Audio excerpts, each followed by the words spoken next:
Começando aqui mais uma vez uma live sobre atividade física e saúde, nesse caso especificamente saúde do sistema nervoso central. Vamos chegando aí. A gente teve um pequeno probleminha, é a terceira vez que a gente está tentando iniciar, agora vai. Esperar a presença do professor Darlan Farias. E a live de hoje vai ser baseada num artigo científico de 2017 intitulado Nascidos para Correr, a importância do exercício para a saúde do cérebro. Então, esse bate-papo vai ser fundamentado cientificamente numa revisão em português, para ficar mais fácil, caso vocês queiram ter acesso a esse artigo, a gente vai deixar um link aqui de alguma forma disponibilizar esse artigo. Beleza, Darlan, entra aí. Beleza, chegou aqui, entrar. Vamos ver se vai dar certo. E aí? Bom dia. Parece que agora vai dar certo, né? Então vamos. Vamos lá. Semana passada a gente debateu sobre diversos assuntos, sobre sistema nervoso central, sobre memória, sobre aprendizagem, bem superficial, né? Porque esse assunto não tem fim. E hoje a gente vai falar sobre um artigo científico e ele traz essas informações de forma bem didática, bem detalhada, né? E a gente vai continuando essas lives, conforme o assunto não vai se esgotando, a gente vai dando com esses artigos sobre esse assunto e vontade de falar não faltam. Então, só que está chegando aí, bom dia a todos, vamos iniciar nosso bate-papo. Se você tiver alguma dúvida, alguma sugestão, algum comentário, pode ir participando junto com a gente. A live está prevista aí entre 30, 40, 45 minutos, então vai ser um bate-papo rápido, sem enrolação. Isso aí, bom dia a todos. Então, como o professor João falou, a ideia é a gente continuar produzindo conteúdos, né? Nosso objetivo é conteúdos voltados para o sistema nervoso, né? Então, no aprendizado e também na parte de saúde fisiológica, né?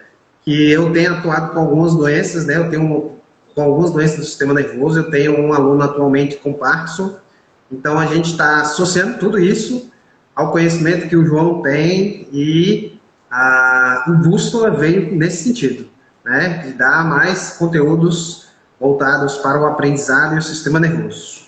E esse artigo de hoje é muito bom. Vamos lá. Só antes de entrar no artigo, eu estou lendo um livro, não finalizei ainda, que fala sobre a plasticidade cerebral. E só para uma curiosidade, não sei, não me lembro de cabeça em qual momento, mas até mais ou menos ali em 1960, 1970, falar de plasticidade neural era um absurdo na comunidade científica. E aí surgiram estudos, alguns pesquisadores que observavam que o cérebro se adaptava, que o cérebro tinha essa capacidade de neuroplasticidade, mas não podiam falar porque eram condenados. E aí demorou para se quebrar esse paradigma, porque o paradigma é o cérebro nasce, ele cresce e só vem perdendo neurônios durante a vida. E aí mais ou menos 70, comecinho de 80, começou a se popularizar essa ideia, mas popularizar não, começou a se produzir sobre isso, mas até se popularizar leva um tempo. Então a gente tem que ter a ideia de que o nosso cérebro é maleável, é plástico, ele é adaptável, e a gente vai falar sobre o efeito do exercício físico e o efeito do sedentarismo, por outro lado, né? Os malefícios do sedentarismo e como o exercício físico inibe esses malefícios do sedentarismo e gera, além de evitar os malefícios, gera ganho ainda. É como se fosse uma balança, tem o sedentarismo aqui. Quando você começa a fazer exercício físico, você ganha ao mesmo tempo que você perde. O artigo deixa bem claro isso, que além dos efeitos benéficos do exercício, há os efeitos indiretos, vamos dizer assim, relacionados ao sedentarismo. É muito bom. Você falou essa questão dos anos 70, anos 80, né? Na última década, o artigo fala das últimas 2 décadas, muita coisa cresceu sobre análise, não só do cérebro, né? Acho que até no exercício físico. Na realidade, assim, já entrando no início do artigo, né? Ele fala um pouquinho da evolução e tem um gráfico, deixa eu ver se eu consigo mostrar, que hoje eu mudei de coisa aqui, mas esse gráfico aqui que eu estou mostrando agora, ele mostra os anos de evolução, né, do ser humano, né? Então aqui a gente tem as mudanças ocorriam, as grandes mudanças da evolução ocorriam em torno de 10 milhões de anos, né? Até chegar no ser humano que somos nós. Deu uma desfocada, mas dá para entender.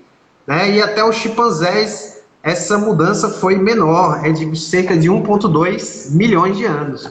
O João estava falando da evolução das técnicas, né? Os primeiros a estudarem aqui sobre o DNA, da evolução e tudo mais, né? Começou em cerca de 1953 e daí veio se desenvolvendo para o que temos hoje. Então essa aceleração não só na mudança, mas também nas técnicas fizeram chegar ao conhecimento que a gente tem hoje, né? Eu vou voltar só um pouco aqui também, porque assim, ao analisar a técnica do DNA, foi possível a gente fazer essas análises. E o que o artigo fala no início, né? Por exemplo, esse artigo aqui da Nature 2012, ele mostra que a diferença do DNA do gorila e a nossa é de cerca de 0,3%.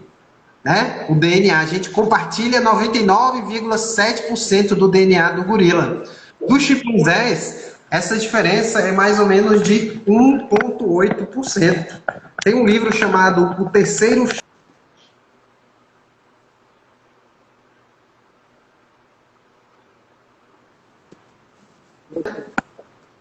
Tem um livro chamado Terceiro... Isso, O Terceiro Chimpanzé, que é de um cara chamado Jared Diamond, que ele fala um pouquinho dessas diferenças que eu acabei de abordar da evolução. E para a gente ter uma ideia, lá 10 anos atrás, uma curiosidade, né, além do que a gente está falando, ele, com mais uns 4 cientistas, falaram dessa possível pandemia que ocorreria, por consequência das nações, né, os países não terem essa parceria de conhecimento, né, desenvolvimento, né? Então, assim, voltando à evolução, parece-me que realmente o nosso corpo foi desenvolvido para movimento, para o exercício. Vocês acharam que eu ia falar que era para correr, né?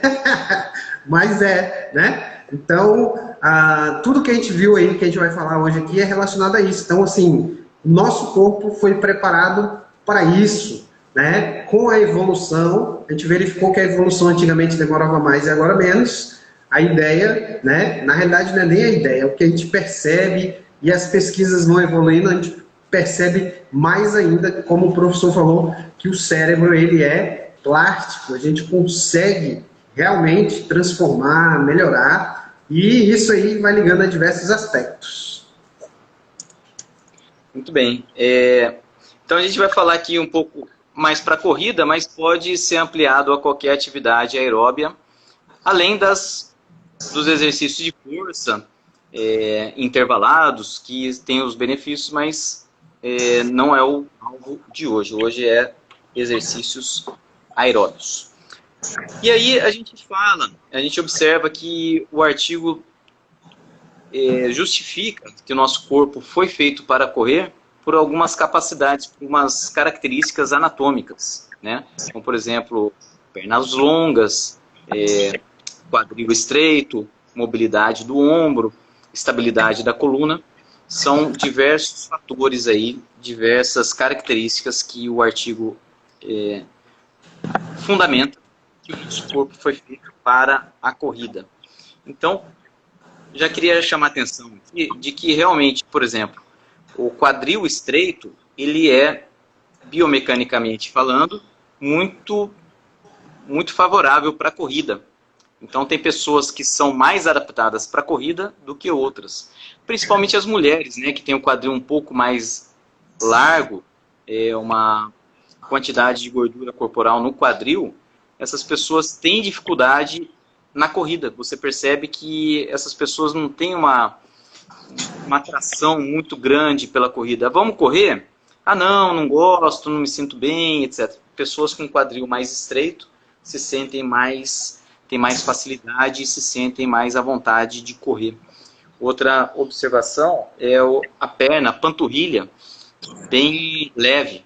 Pessoas que têm aquela panturrilha um pouco mais, uma circunferência maior, tem um gasto calórico, um gasto energético maior, então eles não se sentem à vontade de correr e de caminhar longas distâncias. Então, assim, a gente vai falar aqui que o nosso corpo foi feito para correr, mas algumas pessoas com essas características têm mais facilidade, têm mais desempenho, têm mais prazer em correr, e a gente tem que respeitar essas pessoas que não têm atração pela corrida. E aí justificado também pela mecânica. Aí, às vezes, uma natação, um ciclismo, uma hidroginástica é mais favorável e tem todos os benefícios relacionados à atividade física que a gente vai falar aqui. Pois é, muito bom essa questão do quadril, né? A diferença entre homens e mulheres. Na realidade, assim, corroborando com o que você falou, nós homens temos uma dificuldade enorme de ter a mobilidade do quadril, né? E as mulheres, obviamente, por causa da reprodução, têm essa facilidade. No entanto, por consequência do acúmulo de gordura, né? Aí é outro paradoxo, não tem tanta essa atratividade pelo esporte de corrida. E legal que a evolução traz, no artigo fala que assim, essas adaptações foram ocorrendo justamente por causa da sobrevivência, né? Tinha que fugir dos predadores, né? Até legal associar com o que a gente falou a semana passada, né? Que a gente, nessa época de evolução, os homens de dia estavam caçando, fazendo atividades, né? E à noite diminuía a luz e iam dormir, né? Então essa relação aí também com a luz, essa questão de caçar, tem relação direta com o formato do nosso corpo. Outra coisa que ele traz também é que a gente tem um ligamento, né? Um ligamento grandão que se estende ali da região da cabeça, vai até a região ali da coluna, né? Torácica, cervical. Na realidade tem, né, essa ideia de vamos dizer, um cinturão no sentido de X na região posterior do nosso corpo, justamente que faz com que a gente se adapte à postura de caminhante, né?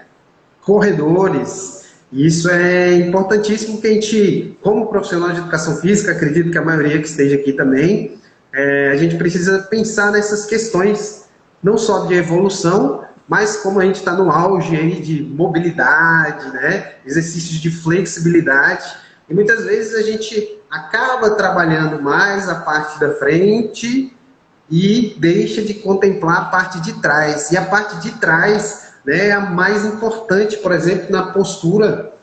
Isso é resultado da nossa evolução. Então a gente precisa trabalhar a postura, precisa trabalhar exercícios que contemplem essas musculaturas mais internas, né? Na coluna lá a gente tem os multíferos, que é aqueles músculos pequenos, mas que são importantíssimos na saúde da coluna, né? Então toda essa anatomia que a gente tem, essa biomecânica, ela é propícia para isso, para que a gente corra, para que a gente caminhe. Então a gente precisa realmente ter um exercício aeróbico, né, presente aí, principalmente caminhada e corrida. E outra questão interessante é que o cérebro consome aproximadamente 25% da nossa energia calórica total. Então, a gente tem que ter essa visão de que não foi só a corrida que moldou a nossa estrutura. Tem a questão da nutrição também. Então, a gente não está aqui para abordar sobre nutrição, mas a gente tem que considerar todos os aspectos do sono, a nutrição, a atividade física, entre outras coisas. Então, o cérebro é muito caro, energeticamente falando. Então, o cérebro mais desenvolvido é o cérebro do ser humano, que consome a maior porcentagem de caloria diária, aproximadamente 25%. vai para o cérebro. E conforme a gente vai tendo mais acesso a alimentos, o cérebro vai se desenvolvendo cada vez mais. E só para fazer uma outra observação, é muito importante para crianças até 5 anos, principalmente,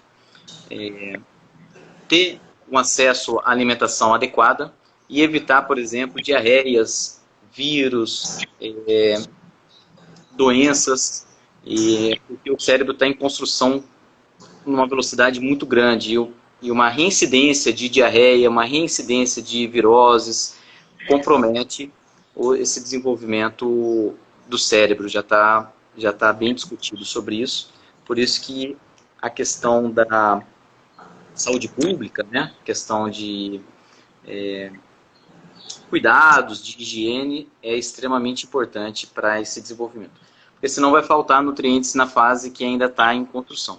Além disso, durante a gravidez é muito importante, né? A questão da gravidez planejada, a mãe se preparar, estar bem nutrida, fazer o uso de suplementos, estar saudável, evitar de usar, por exemplo, drogas. Então, tudo isso, olha só como o cérebro é complexo e vários fatores determinam, né, a formação do cérebro durante a evolução e durante a vida da pessoa. Pois é, vou associar duas coisas ao que você falou, que eu acho que é importante, e já me antecipo aqui que não tenho, o que eu vou comentar não tem nada a ver com política, né? A gente acredita na saúde, no que a gente já presenciou, né? Uma delas é a infância, né? Um momento importantíssimo ali de ter todos os nutrientes, o ambiente, que é o que, queira ou não queira, vai entrar no que a gente vai falar, né? O ambiente propicia e impacta muito na saúde do cérebro, né? E aí, nesse sentido, vem a vacina. Então, toda criança tem que vacinar, tem aquele período da vacina que é importantíssimo, é fundamental, né? E aí, assim, a gente sabe que está num momento muito crítico aí do mundo, vou nem falar do Brasil, mas a gente tem que, eu não digo nem acreditar mais, né? Estude mais um pouquinho sobre a ciência, né? E eu lembro que até coloquei lá no meu perfil a minha carteira de vacinação quando era menino, né? Tem a carteira desde o primeiro ano de idade. Então, assim, são coisas que não tem, para mim, não tem o que argumentar, né? Mas, como a gente falou, nos últimos 10 anos teve uma evolução de conhecimento, de pesquisa, então isso aí vai impactar justamente no que a gente está falando. Outro detalhe importante, e cai em outra polêmica também, não quero trazer polêmica, mas é porque a gente tem que conectar as coisas, né? O cérebro consome 25% do que a gente come, né? Do que a gente consome. Então, assim, eu fico meio resistente àquelas máximas, né? Jejum intermitente é o que vai dar o resultado e tudo mais. Aí, pensando, será que, jejum intermitente, o artigo fala que a gente, né, adaptável a longas distâncias, né, sem alimentação. Será que o jejum intermitente não vai trazer algumas consequências para o nosso cérebro e para o nosso terceiro cérebro, né, que é o estômago, que é o sistema digestório e tudo mais, que está diretamente ligado ao cérebro e as coisas se conectam. Então, eu acredito que, assim, eu acredito que o João também concorda com isso, que a gente vai trazer o conhecimento, né, e que a gente possa ser crítico e, além de tudo, aplicar, né? Aplicar o conhecimento, porque, assim, você mesmo percebendo, às vezes a gente vai muito no modismo do que as pessoas falam e não conecta as informações, né? Então, assim, é importante a gente pensar isso. O nosso cérebro é maior. Você já parou para pensar no cérebro do cachorro? Ele sabe, né? A gente percebe que o cachorro tem muita conexão conosco, mas muita coisa também ele não tem essa conexão, justamente por causa da evolução, né? O cérebro bem menor.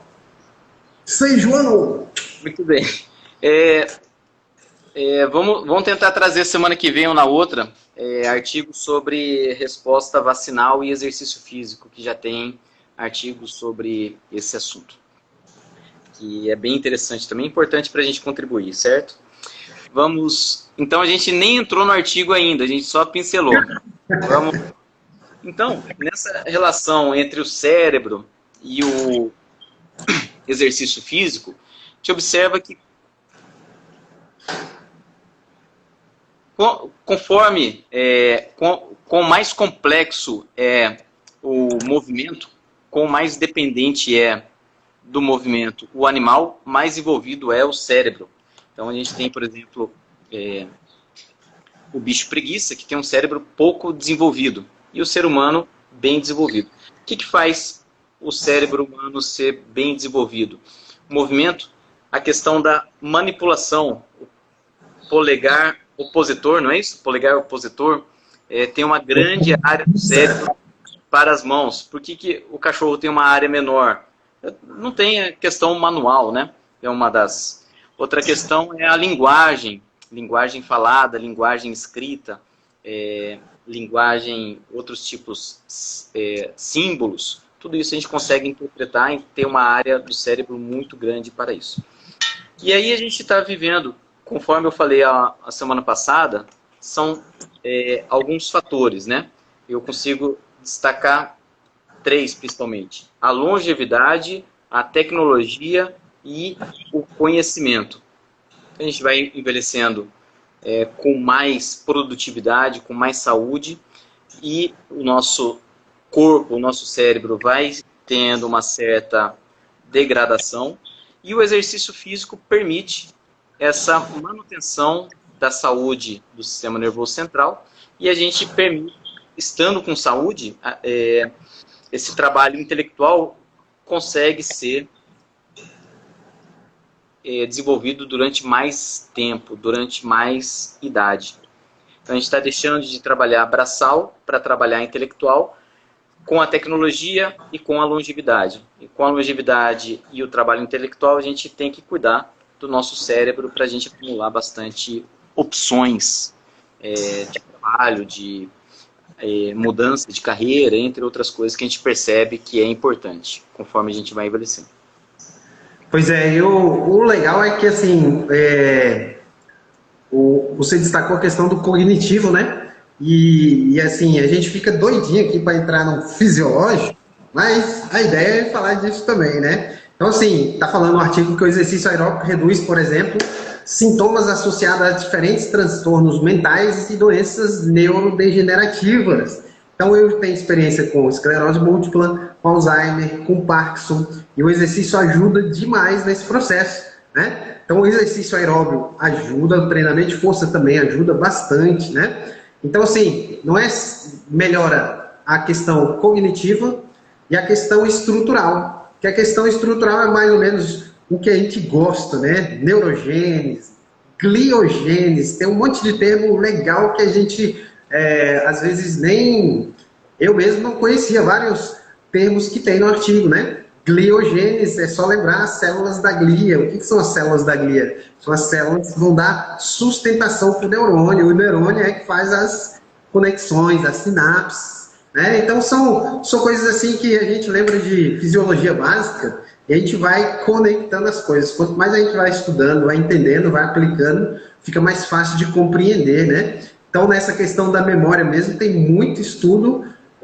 O artigo é de 2017 para cá tem poucos anos, né?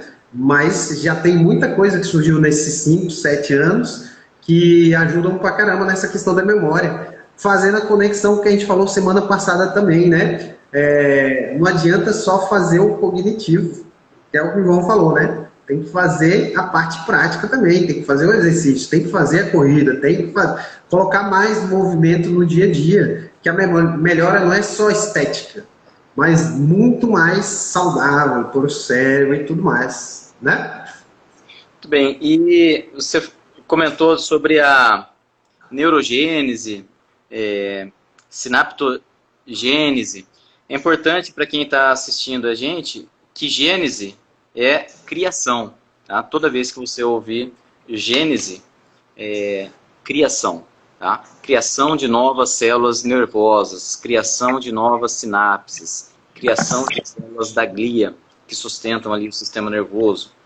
E a gente observa que depois que começaram a se estudar alguns marcadores, como por exemplo o BNDF, fez um impacto muito grande, porque parecia muito subjetivo, parecia, o exercício melhora a cognição. Mas como que foi feito? Foi feito por uma avaliação de desempenho e tudo mais.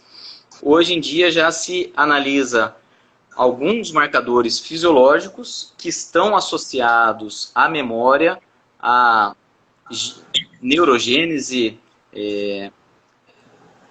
sinaptogênese, a criação de várias outras potenciais aí do cérebro. E outra coisa que é importante destacar aqui é fator de crescimento. A gente vai falar muito de fator de crescimento. Fator de crescimento semelhante à insulina, fator de crescimento endotelial, fator de crescimento de fibroblasto, fator neurotrófico derivado da glia.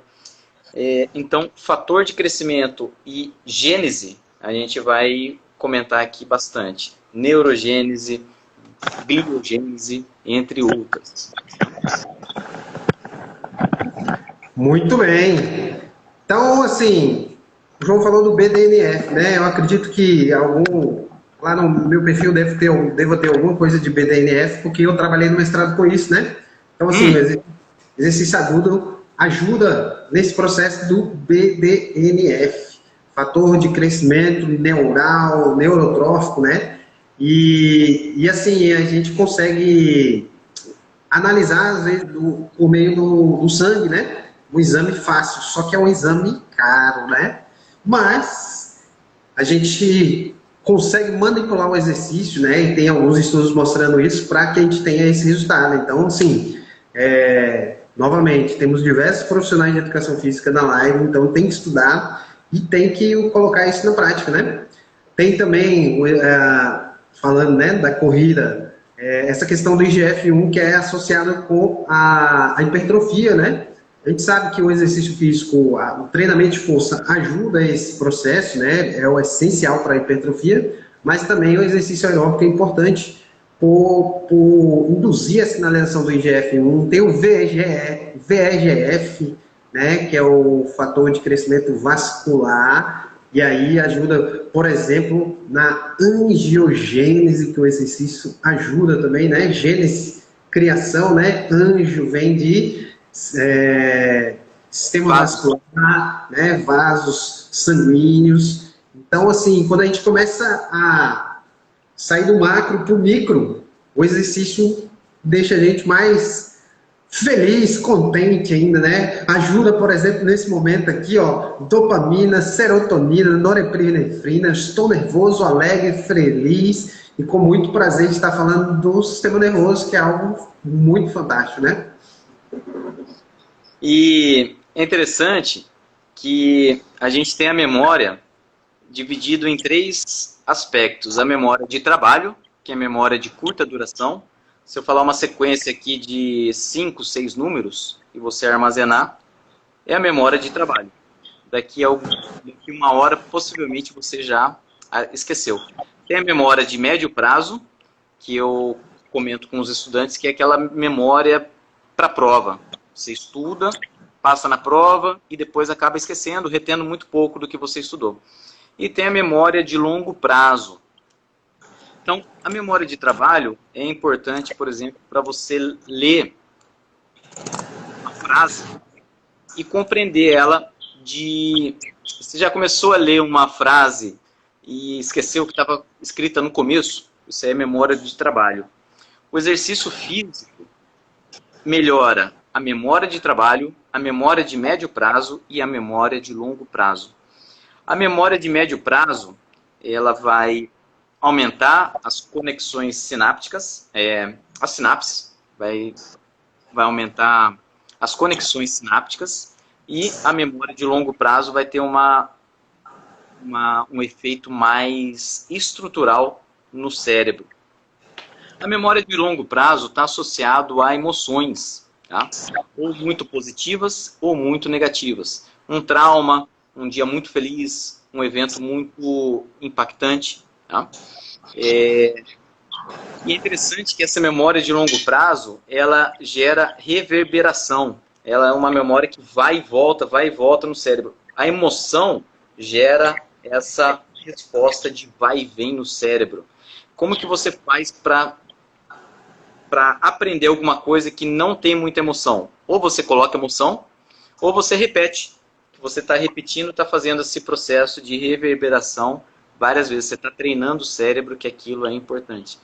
Agora, se alguma coisa é muito traumática, muito positiva, muito negativa, minha avó já dizia, né, que você aprende ou por amor ou pela dor. E aí, então, a emoção está associada à memória. Porque o próprio cérebro faz esse movimento de vai e volta. Eu tenho 2 meninas em casa e eu sei que isso acontece na cabeça delas. Porque quando acontece alguma coisa de muito impactante, elas ficam o dia inteiro repetindo. Olha só. Aconteceu não sei o quê. Aí daqui a pouco, papai, não, aconteceu, e conta a mesma coisa, e aquilo, eu sei que aquilo está armazenando, foi muito importante para ela, e está armazenando, aquela memória está indo, vai e vem, vai e vem, vai e vem, e às vezes no dia seguinte continua, aí daqui a pouco você percebe que já passou. Então, é interessante a gente observar o que a gente estuda nas relações sociais, nas pessoas, nos alunos, nas crianças. É bom demais você falando aí. Tem alguns pontos a destacar que é importante trazer. Tem um livro do professor Pierre. Ele já faleceu há uns 3 anos, mas o livro era justamente tudo isso que foi falado. É justamente o quê? Como é que a gente fixa uma informação? Quando tem uma relação dessa informação com alguma emoção, de preferência boa, né?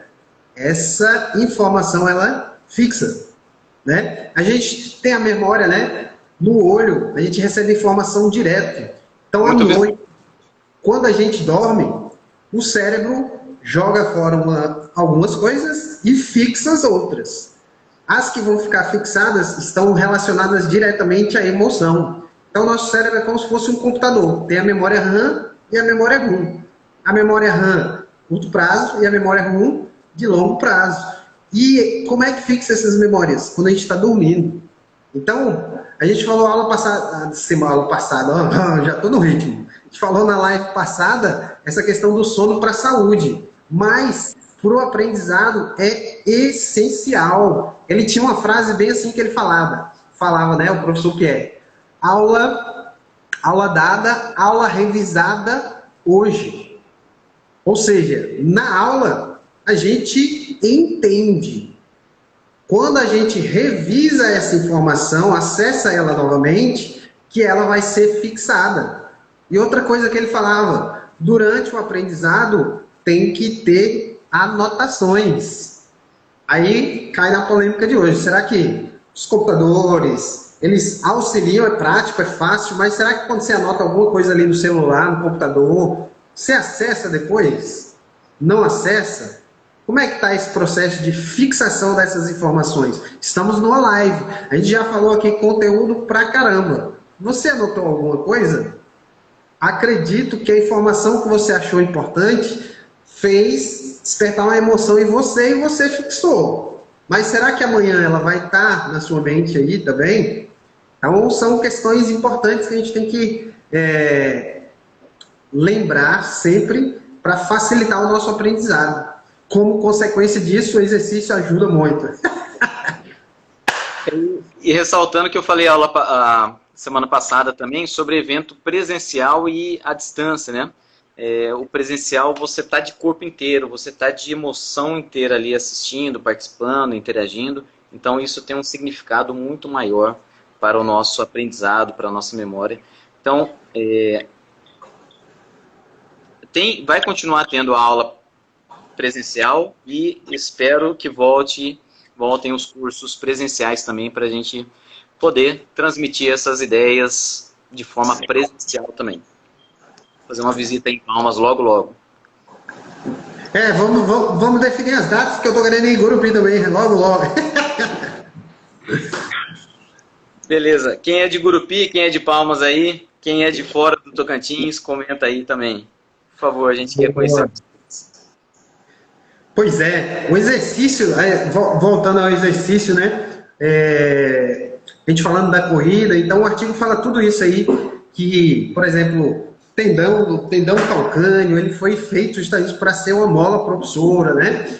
E eu até falo nas aulas, quando eu sistema nervoso, e já tem estudos também falando disso, no dia da prova ou ao dia de concurso, por que não 30 minutos antes fazer uma corridinha, fazer uma caminhada, associando com o que a gente vai tentar fazer aí, trazer o efeito da vacina e o efeito com exercício, né? Meu doutorado que eu comecei e parei tinha relação com isso, né? Fazer um agachamento ali antes de tomar a vacina, tem alguns estudos mostrando que melhora, por exemplo, a resposta da vacina. Vocês sabiam, por exemplo, que as vacinas dos idosos distribuem no Brasil todo, mas elas não têm 100% de efetividade. Já estamos discutindo aí a vacina do Covid e tudo mais, né, nos idosos. Então, se fizesse um exercício antes de tomar a vacina, já melhora a efetividade. Quanto que economizaria para o governo aumentando essa efetividade, né? Então, assim, duas dicas, né? A do exercício eu não dei a dica, mas não é bom fazer ainda não, tem muitos estudos fortes nisso não. Mas da fixação da informação, faz uma corrida. Dia do concurso, aquela corridinha do atrasado, resolve? Não sei se resolve não, porque você está produzindo ali cortisol, né? Correndo ali, louco, adrenalina, cortisol, não é tão interessante. Mas se organize para chegar na hora, faça um exercício 1 hora antes, 2 horas antes, para ter esse benefício, né? Para o cérebro, para conseguir acessar essas informações de maneira mais efetiva e conseguir ter resultado aí nas suas tarefas, né? E interessante que você falou, realmente, fazer um exercício físico antes de... olha só que loucura, né? Em vez de fazer drive-thru da vacina, fazer um bike,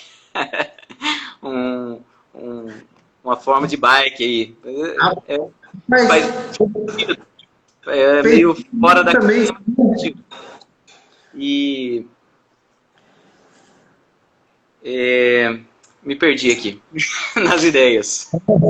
Mas enquanto você lembra, esse negócio da bike eu tava lembrando aqui também. Falei, cara, seria muito bom. A pessoa, você vai de bike lá, vacinar já aumenta a efetividade. Uma ação simples já aumenta a efetividade e diminui o gasto do governo. Enfim, muitas ideias, muitas ideias.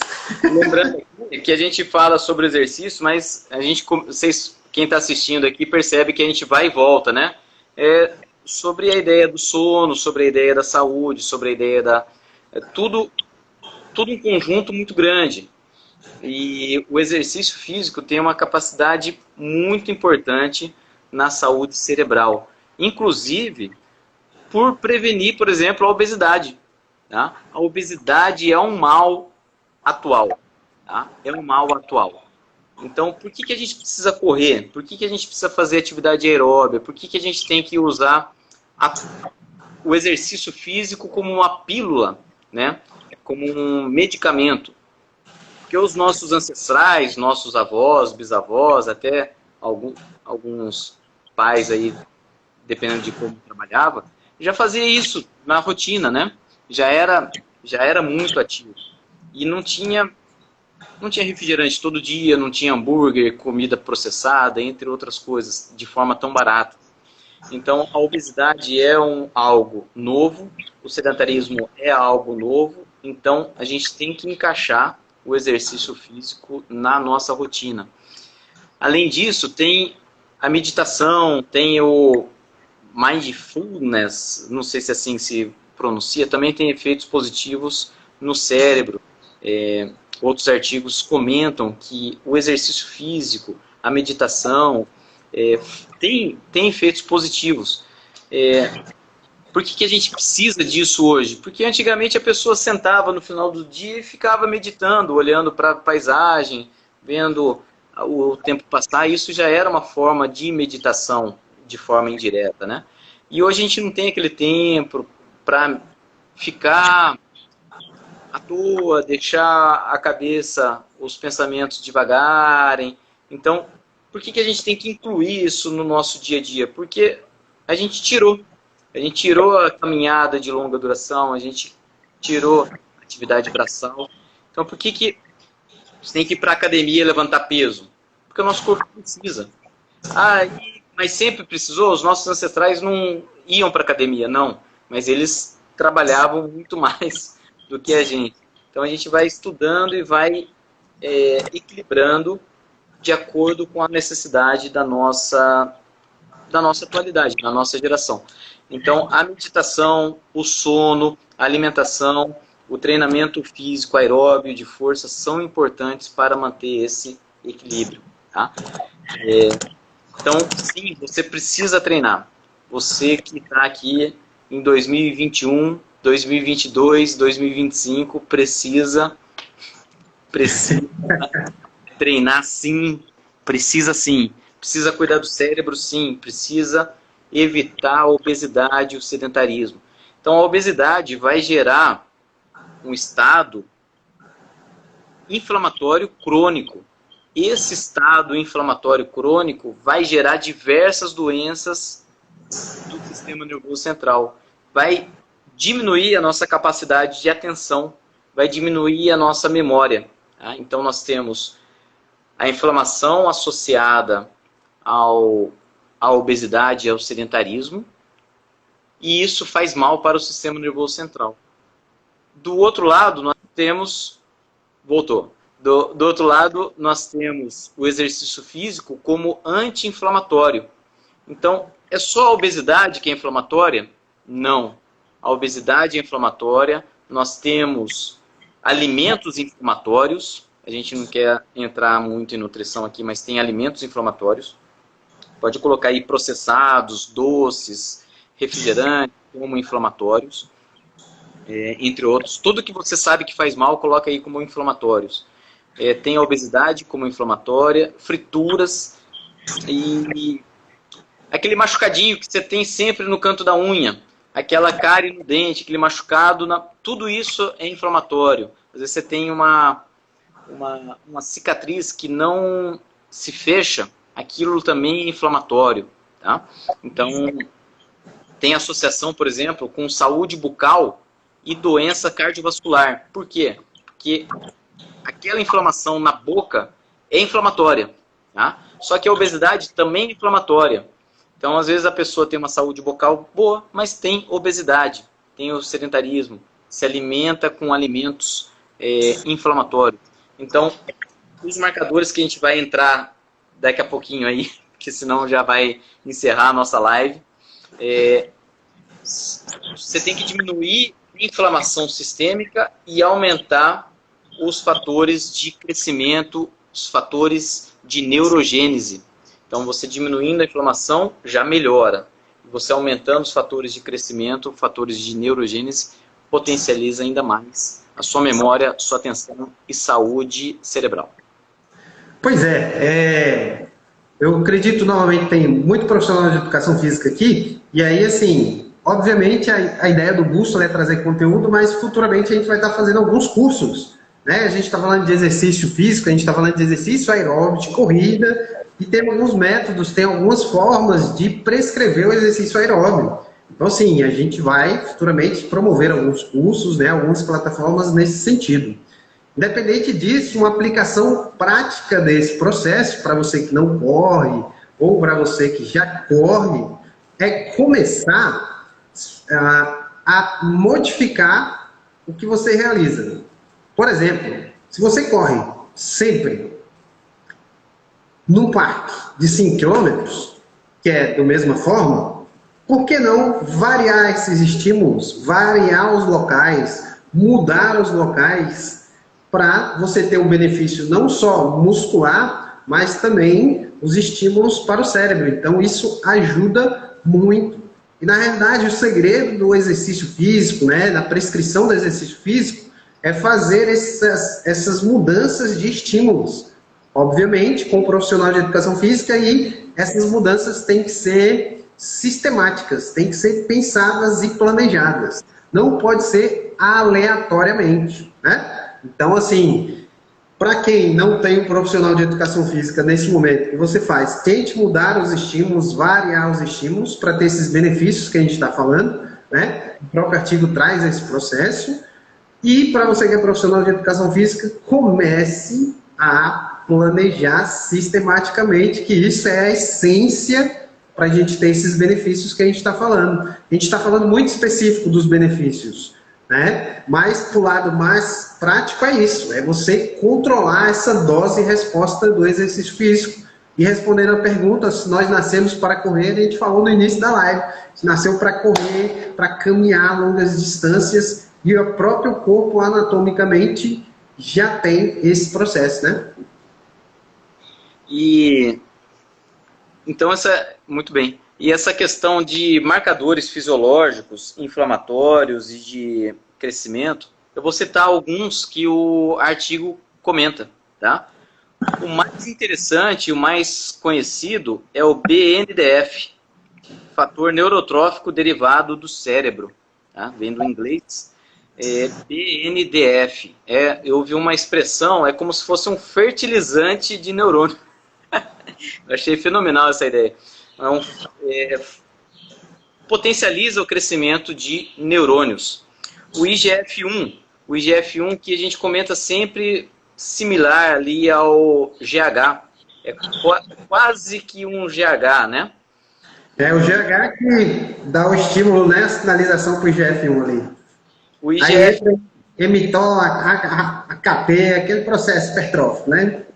Isso, de hipertrofia. O IGF-1 é importantíssimo para a nossa saúde cerebral.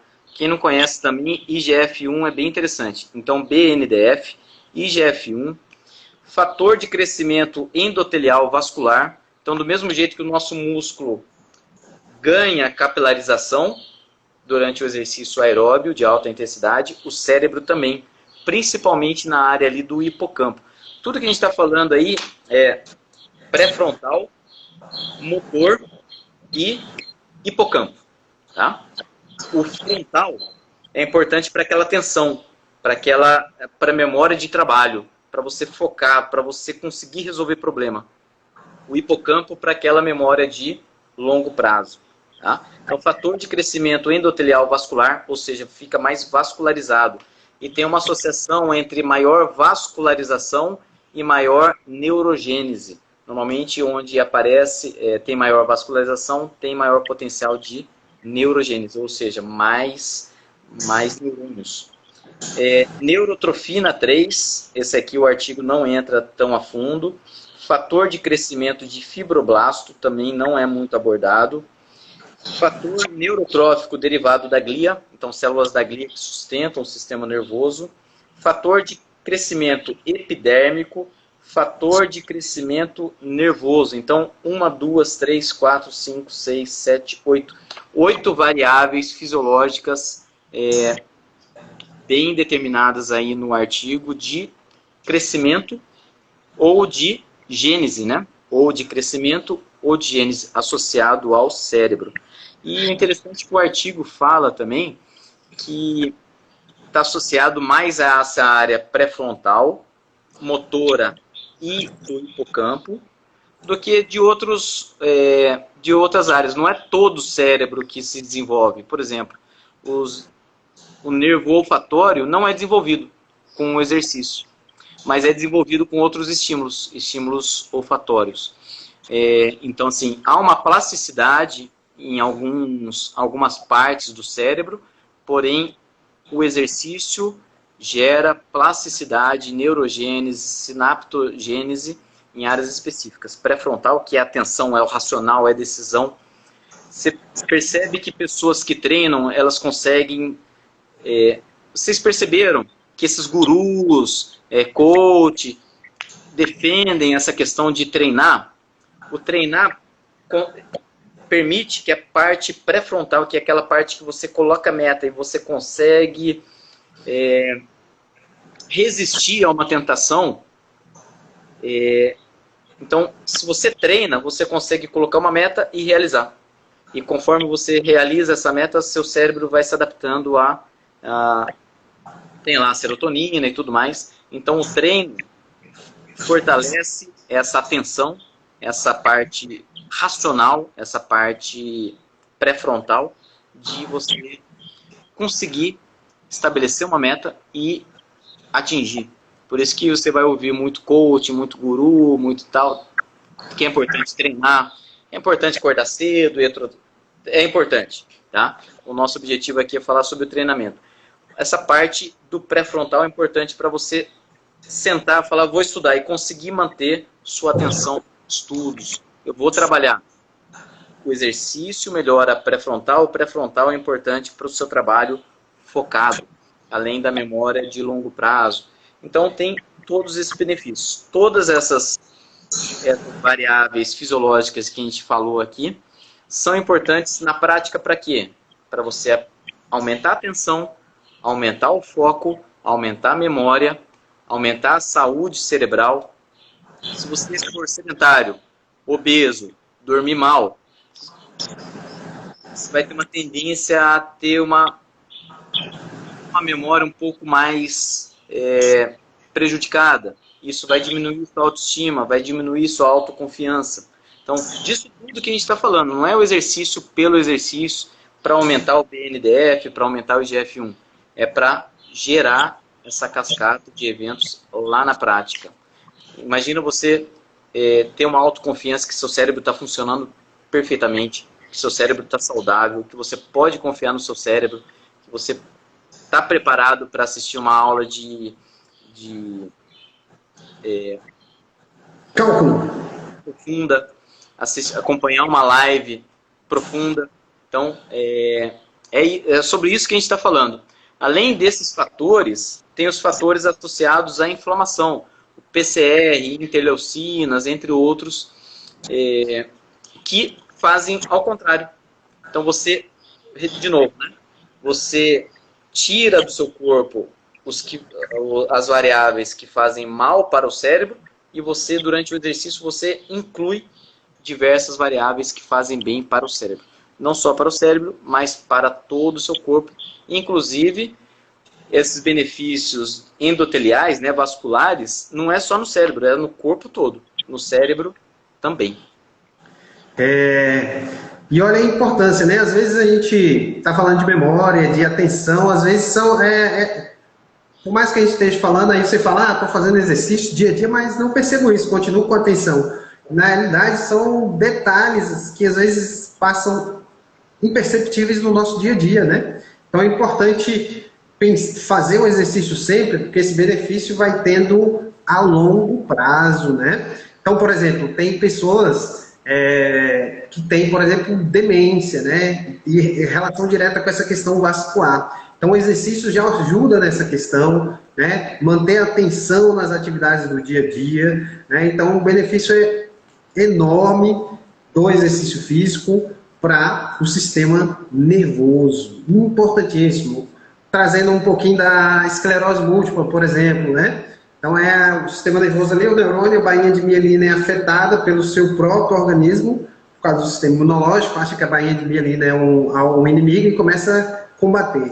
Então, pessoas que têm esclerose múltipla têm benefício com o exercício. Só que, por exemplo, o exercício, ele promove fadiga. Pessoas que têm esclerose múltipla também têm fadiga, né? Independente do exercício. Então, olha a importância da gente saber a dose do exercício para essas pessoas que têm esclerose múltipla, né? Então, assim, o exercício realmente é um remédio que a gente precisa tomar todos os dias, né? Eu gosto, assim, treinamento de força, eu entendo, malho, voltei a malhar agora, mas eu gosto mais do exercício aeróbico, gosto de correr, gosto de jogar basquete, né? Atividades mais dinâmicas. Então, assim, atualmente eu estou resistindo muito com o meu cérebro para ele se adaptar a fazer o treinamento de força. Então, é uma briga, a gente vê essas mensagens aí, né? O desafio não é com o outro, o desafio é com você mesmo, e é isso. A gente acabou de dar um monte de informações, então você pega essas informações, tenta colocar no seu dia a dia, e a gente também, né? Eu mesmo tenho aplicado muito o que a gente faz, né? Porque é só assim que a gente vai ter realmente esses benefícios de uma forma mais ampliada, né? Vamos dizer assim.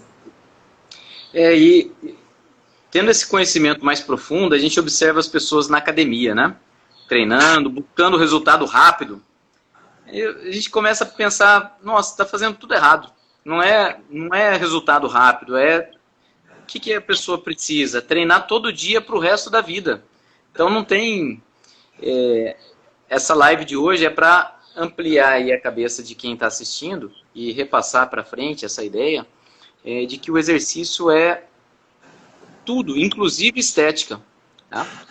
Não busquem apenas a estética. E para as pessoas que estão já com algum problema do sistema nervoso, já Parkinson, entre outras doenças, o artigo diz sobre as respostas afetivas em relação ao exercício. Então, ou o exercício tem uma resposta afetiva, ou percebe o exercício como ameaçador. E olha só como interessante. O exercício até 35 minutos, em aproximadamente 65% do VO2 máximo, é visto como me faz bem.